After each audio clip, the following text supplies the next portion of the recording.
කුවකෝ කොන්නම්මාගේ ආදරණීය රසමැදුරට මගේ ආදරණීය යහළු ඉහෙලියන් හැමෝම ආයුබෝවන් කියලා ආදරයෙන් පිළිගන්නවා.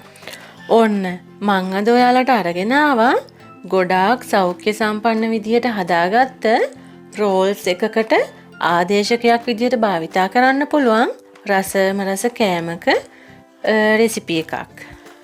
මම මුලින්ම ඔයාලට කියන්න කැමතියි මේක හදාගන්න මම පොල් තෙල් පාවිච්චි කරලා නැහැ. ඒ වගේම තමයි පාන් පිටි පාවිච්චි කරලත් නැහැ.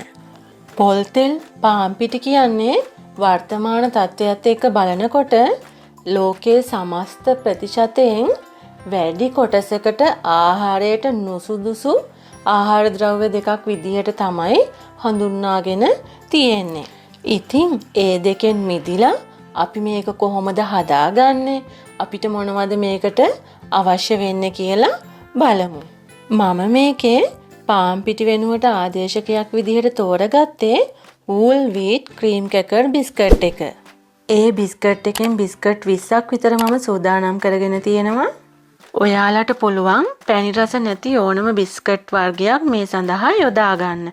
කුරක්කන් බිස්කට්, මීටත් වඩා පෝෂ්‍ය ගුණයෙන් වැඩි මොනවා හරි බිස්කට් වර්ගයක් වුණත් ඔයාලට යොදා ගන්න පුළුවන්.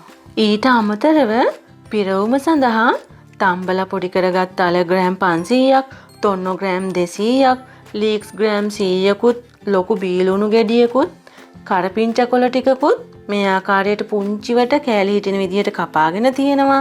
සුදු ලුණු බික් 3-4කුත්, පුංචි ඉඟුරු කෑල්ලකුත් ග්‍රේට් කරගෙන තියෙනවා. තව අපිට අවශ්‍ය වෙනවා කහ කුඩු ස්වල්පයක්. ඒ වගේම මේ පිරවුම ටෙම්පරාදුව සඳහා තෙල් මේස ඇඳි 2ක් විතරත් අපිට අවශ්‍යයි. තව බිත්තර 2කුත්, බිස්කට් කුඩු ග්‍රෑම් 250ක් විතරත් ඔයාලගේ කටට සැරට ලුණු රස අනුව අවශ්‍ය ප්‍රමාණයට ලුණු, ගම්මිරිසුත් අපිට මේ සඳහා අවශ්‍ය වෙනවා. මුලින්ම අපි සූදානම් වෙමු අපේ පිරවුම සාද ගන්න. ඒ සඳහා සුදුසු තාච්චියක් ලිපේ තියලා ඒකට තෙල් මේස හැඳි 2ක් එකතු කරගන්න. තෙල් ටික හොඳින් රත් වුණාට පස්සේ මතක ඇතුව ලිපේ ගින්දර අඩු කරගන්න. මොකද අපි මුලින්ම මේ තෙල් එකට එකතු කරන්නේ ග්‍රේට් කරගත්ත සුදු ලුණු. ඉතින් ගින්දර ගොඩාක් තිබිලා තාච්චිය හොඳට රත් වෙලා තවත් ගින්දර ගොඩාක් තියෙනකොට මේ සුදු ලුණු ටික ඉක්මනින්ම කර වෙලා යන්න තියෙන ඉඩකඩ වැඩි. ඒ නිසා තෙල් ටික රත් වුණාට පස්සේ ඉක්මනින්ම ලිපේ ගින්දර ටික අඩු කරගෙන මුලින්ම මේකට ග්‍රේට් කරගත්ත සුදු ලුණු ටික එකතු කරගන්න. පේනව නේද? ගින්දර ටික අඩු කරලා සුදු ලුණු ටික බදිනකොට සුදු ලුණු ටික ඉක්මනින්ම කර වෙන්නේ නැහැ. ඒත් එක්කම අපිට පුළුවන් ග්‍රේට් කරගත්ත ඉඟුරු ටිකත් මේකටම එකතු කරගන්න. මේ දෙක පුංචි වෙලාවක් බෙදෙන්න දෙන්න. ඔව්, දැන් අපිට පුළුවන් මේකට සිහින්ව කපාගෙන තිබුණු බීලුණු ටිකත් ඒ වගේම කරපිංචා ටිකත් එකතු කරගන්න. දැන් මේ සියල්ලම හොඳින් කවලම් කරගන්න. මේ ටික රන්වන් පාට වෙන්න බැදීගෙන එනකොට ඔයාලට පුළුවන් මේ සඳහා අවශ්‍ය ප්‍රමාණයට ලුණුත් ඒ වගේම අවශ්‍ය ප්‍රමාණයට ගම්මිරිසුත් මේ ලුණු මිශ්‍රණයට එකතු කරගන්න. ලුණු එකතු කරනකොට මතක තියාගන්න අල ටික තම්බන කොටත් අපි ලුණු එකතු කරා. ඒ වගේම තමයි තොන්නවලත් ලුණු තියෙන්න පුළුවන්. ඒ නිසා හැම වෙලාවෙම අඩුවෙන් ලුණු භාවිතා කරන්න. මදි වුණොත් අපිට පස්සේ ලුණු එකතු කරගන්න පුළුවන්. ඒ වගේම තමයි තවත් පුංචි දෙයක්. මේ මිශ්‍රණය ගොඩාක් රසවත් වෙන්නේ, මේ පිරවුම ගොඩාක් රසවත් වෙන්නේ ගම්මිරිස් කුඩු ටිකක් යහමින් වැටුණාම. ඉතින් ඒ නිසා අපි මේකට ගම්මිරිස් ටිකක් වැඩිපුර එකතු කරගමු. මොකද වෙන මිරිස් කුඩු, කෑලි මිරිස් කිසිම දෙයක් අපි මේකට එකතු කරන්නේ නැහැ. ලුණු සුදු ලුණු ටික රන්වන් පාට වෙන්න බැදුනට පස්සේ සූදානම් කරගෙන තිබුණු තොන්නු ටික මේකට එකතු කරගන්න. දැන් ලිපේ ගින්දර මධ්‍යස්ථ ප්‍රමාණයට වැඩි කරගෙන තොන්නු ටික කවලම් කරන ගමන් විනාඩියක් විතර බෙදෙන්න දෙන්න. මේ ටික විනාඩියක් විතර බෙදුනට පස්සේ අපිට පුළුවන් තම්බලා පොඩි කරගෙන තිබ්බ අල ටික මේකටම එකතු කරගන්න. එකතු කරගත්ත ආල ටික මිශ්‍රණය සමග හොඳින් කවලම් කරගන්න. තවත් පුංචි දෙයක් මතක් කරන්න කැමතියි ඔයාලට. තම්බලා ආල ටික පොඩි කරගන්නකොට මතක තියාගන්න ගොඩාක් පිටි ගතියට ආල ටික පොඩි කරගන්න එපා. ගෑරුප්පුවක් අරගෙන සාමාන්‍ය ප්‍රමාණයට කෑලි පොඩි වෙන විදිහට පොඩි කරගන්න. ගොඩාක් ක්‍රීමි ගතියට ආල ටික පොඩි වුණාම ඇලෙන සුළු ගතිය වැඩි වෙනවා. එතකොට මේකේ තියෙන රස ටිකක් අඩු වෙන්න බලනවා. ඒ නිසා තරමක පුංචි පුංචි කෑලි තිබ්බට කමක් නැහැ. ආල තොන්න ටිකත් විනාඩියක් විතර තෙලේ බෙදුනට පස්සේ අපිට පුළුවන් අන්තිමේටම සිහින්ව කපාගත්ත ලීක්ස් කොළ ටික එකතු කරගන්න. පේනව නේද ඔයාලට මම ලීක්ස් ටික කොහොමද කපාගෙන තියෙන්නේ කියලා. ඒ වගේම තවත් දෙයක් මම මේ සඳහා ලීක්ස් ගහේ කොළ පාට කොටස සූදානම් කරගත්තේ අලවල තියෙන ලස්සන කා පාටත් ඒ වගේම ලීක්ස් කොළවල කොළ පාටත් තොන්නොත් එක්ක ලස්සනට ගැලපෙන හින්දා. මේ ටික හොඳින් කලවම් වුණාට පස්සේ අපිට පුළුවන් කහකුඩු චූට්ටිත්තක් මේ ආකාරයට උඩින් ඉස ගන්න. ඒත් එක්කම ලිප ඕෆ් කරලා මේ ටික හොඳින් කලවම් කරගන්න. ලීක්ස් ටික මේකට එකතු කරාට පස්සේ ගොඩක් වෙලා ලිප ඔන් එකේ තියන්න අවශ්‍ය නැහැ. එතකොට ලීක්ස් කොළවල තියෙන කොළ පාට ගතිය නැති වෙලා යනවා. ඉතින් මෙන්න මේ ආකාරයට ලස්සනට මිශ්‍රණය ඔයාලට හදාගන්න පුළුවන්. ඔන්න දැන් අපි ලෑස්ති වෙන්නේ අපි මේ හදාගත්ත පිරවුම අපේ මේ බිස්කට් මැදට තියලා ලස්සනට අපේ මේ අලුත් කෑම හදාගන්න.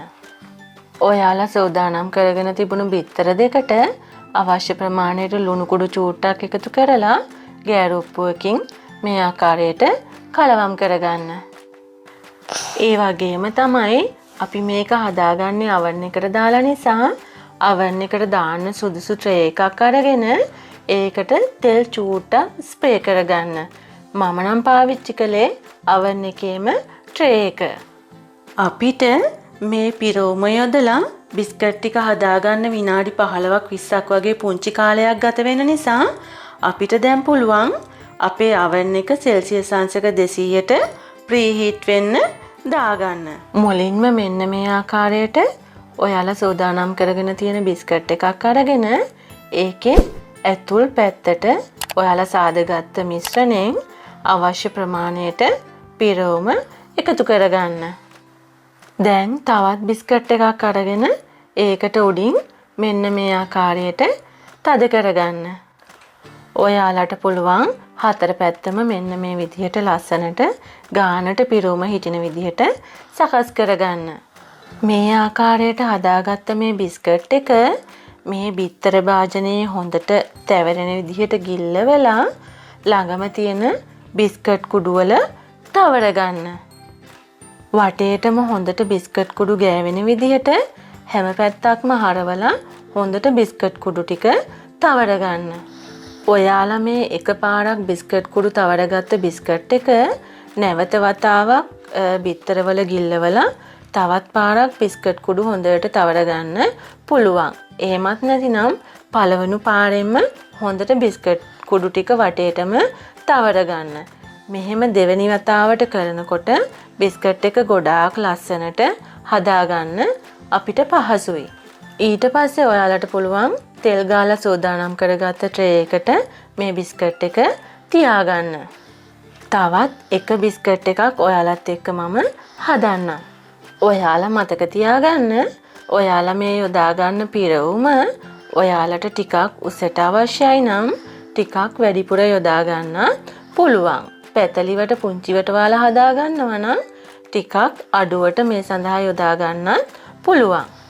මේ ආකාරයට දෙපාරක් බිත්තරවල ගිල්ලවලා බිස්කට් කුඩු දෙපාරක් තවරන එකෙන් අපිට අපේ නිමාව ෆිනිෂින් එක ලස්සන කරගන්න පුළුවන්. ඔයාලට ඒක ගොඩාක් පැහැදිලි ඇති මම මේ කරන විදිහ දැක්කහම. ඔන්න මම මේ ටික ඔක්කොම මේ විදිහට ලෑස්ති කරගත්තා. දැන් අපිට තියෙන්නේ ප්‍රීහීට් කරගත්ත oven එකට මේ ටික දාගන්න.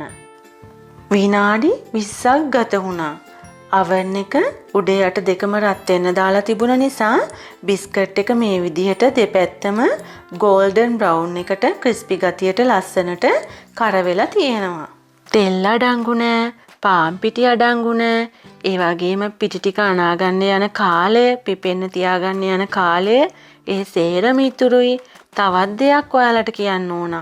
ඔයාලා මේකට ගන්න බිස්කට් කුඩු එක ඔයාලා මේක හදාගන්න ගත්ත බිස්කට් එකම වුණත් කුඩු කරලා ගන්න පුළුවන්. පේනව නේද? කඩනකොට ලස්සනට ක්‍රිස්පි ගතියට තියෙනවා. ඉතින් මගේ යාළුවන්ටත් පුළුවන් දැන් තේ වෙලාවට හරිම ඉක්මනින් මේ වගේ බිස්කට් වලින් රෝල්ස් එකක් හදාගන්න. ඔයාලා මේ ගෙවන කාර්යබහුල ජීවිතේට මගේ මේ වීඩියෝ එක පුංචි හරි අත්වලක් වුණා නම් ඔයාලා මගේ මේ වීඩියෝ එකට කැමති නම් ලයික් එකක් දාලා ඔයාලගේ යාළුවන්ටත් බලන්න ෂෙයා කරන්න. ඒ වගේම කෝකෝ කොන්න අම්මාව තවමත් සබ්ස්ක්‍රයිබ් කරලා නැත්නම් සබ්ස්ක්‍රයිබ් කරන්න. කෝකෝ කොන්න අම්මාට අලුතෙන් එකතු වෙන අලුත් වීඩියෝස් ඉක්මනින්ම ඔයාලා ළඟට ගෙන්නව ගන්න ළඟම තියෙන බෙල් එකත් ක්ලික් කරන්න. කෝකෝ කොන්න අම්මාත් එක්ක සම්බන්ධ වෙලා තියෙන Twitter, Facebook, Instagram කියන pages ටික මම පහළ තියෙන description එකට ඇතුළත් කරලා තියෙනවා. ඉතින් මගේ යාළුවන්ට පුළුවන් ඒ හරහා වුණත් page එකට like එකක් දාලා කෝකෝ කොන්න අම්මාත් එක්ක සම්බන්ධ වෙන්න. ඉතින් මම තවත් අලුත් රසබර වීඩියෝ එකක් සමගින් ඉක්මනින්ම ඔයාලගේ ගෙදරට ගොඩ වෙන්නම්. එතකම් මගේ ආදරණීය යහළු යෙහෙලියන් හැමෝටම තෙරුවන් සරණයි. සුබ දවසක්. ආයුබෝවන්.